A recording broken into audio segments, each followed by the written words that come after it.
చంద్రబాబు రాష్ట్రం అభివృద్ధి కోసం తీసుకుంటున్న నిర్ణయాలని అధికారులు ఫెయిల్ చేస్తున్నారు అన్నటువంటి వార్తని ఈనాడు హైలైట్ చేసుకొచ్చింది. స్పీడ్ ఆఫ్ డూయింగ్ బిజినెస్లో భాగంగా భవన నిర్మాణ అనుమతులను సులభతరం చేస్తూ చట్టంలో ప్రభుత్వం ఒకవైపున పలు సవరణలు చేస్తుంటే డిపిఎంఎస్ పోర్టల్లో సాంకేతిక సమస్యలు బహుళంతస్తుల భవన నిర్మాణాలు చేపట్టే బిల్డర్లకు చుక్కలు చూపిస్తున్నాయి. నిర్మాణ అనుమతుల కోసం నెలల తరబడి కార్యాలయాల చుట్టూ తిరగాల్సి వస్తుంది. సాంకేతికంగా ఎదురవుతున్న సమస్యలు పరిష్కరించాల్సిన సంబంధిత ప్రైవేట్ సంస్థ నిర్వాహకులు నిమ్మకు నీరెత్తినట్టు వ్యవహరిస్తున్నారు. వాళ్ళ పట్ల కఠినంగా వ్యవహరించాల్సిన అధికారులు ఇబ్బందులని త్వరలోనే తొలగిపోతాయని ఉచిత సలహాలు ఇస్తున్నారు. భవన నిర్మాణాలకు అనుమతులు డిపిఎంఎస్ పోర్టల్ ఎంతో కీలకం. లైసెన్స్డ్ టెక్నికల్ పర్సన్ల ద్వారా పోర్టల్లో అప్లోడ్ చేసిన దరఖాస్తుల మీద ఆన్లైన్లో స్క్రూటినీ జరుగుతుంది. దరఖాస్తుల వివరాలని సమగ్రం ఉంటే ఫీజు వివరాలు ఆన్లైన్లోనే జనరేట్ అవుతాయి.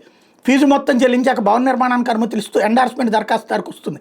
మరో కాపీ సంబంధిత పురనగరపాలక సంస్థకి వెళ్తుంది. పోర్టల్లో సాంకేతిక సమస్యలతో ప్రత్యేకించి బహుళంతస్తుల భవన నిర్మాణాలకు అనుమతుల్లో తీవ్రమైన జాప్యం చోటు చేసుకుంటుంది.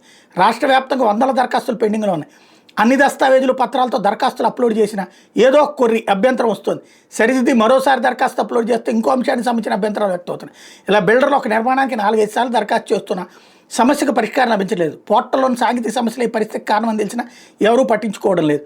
గుంటూరు చెందిన ఒక బిల్డర్ ఒక తాడేపల్లి 12 అంతస్తుల భవన నిర్మాణానికి అనుమతుల కోసం 6 నెలల క్రితం దరఖాస్తు చేసిన ఇప్పటికీ అనుమతులు రాలేదు. డెవలప్మెంట్ పర్మిషన్ మేనేజ్మెంట్ సిస్టమ్ పోర్టల్లో స్క్రూటీ సందర్భంగా సాంకేతిక సమస్యలతో ప్రతిసారి దరఖాస్తు తిరస్కరణ గురవుతుంది. ఇప్పటికీ 5 సార్లు ఆయన దరఖాస్తు చేసిన అదే పరిస్థితి.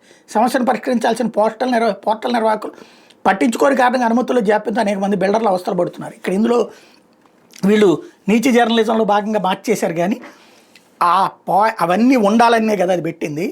అదే ఈ పోర్టల్ కాకుండా ఉండుంటే, కంప్యూటర్ కాకుండా ఉండుంటే అంత డబ్బులు ఇస్తేనో, లేకపోతే ఇప్పుడు ఇంకోటి ఏంటంటే బహుళ అంతస్తుల భవనాలంటే మాకెంత, ఒక చిన్న ఇల్లు కట్టుకుంటుంటేనే మాకెంత అని అడుగుతున్నటువంటి పరిస్థితి స్థానిక ప్రజాప్రతినిధుల దగ్గర నుండి అధికారుల దాకా. అలాంటి సిచ్యుయేషన్లో ఇలా ఇచ్చేస్తారా? బాబు గారు చాలా మంచి ఉద్దేశంతో పెట్టారు, నాన్ కరప్షన్ అన్నది. కానీ ఇక్కడ వీళ్ళు అట్లా చేయరు కదా.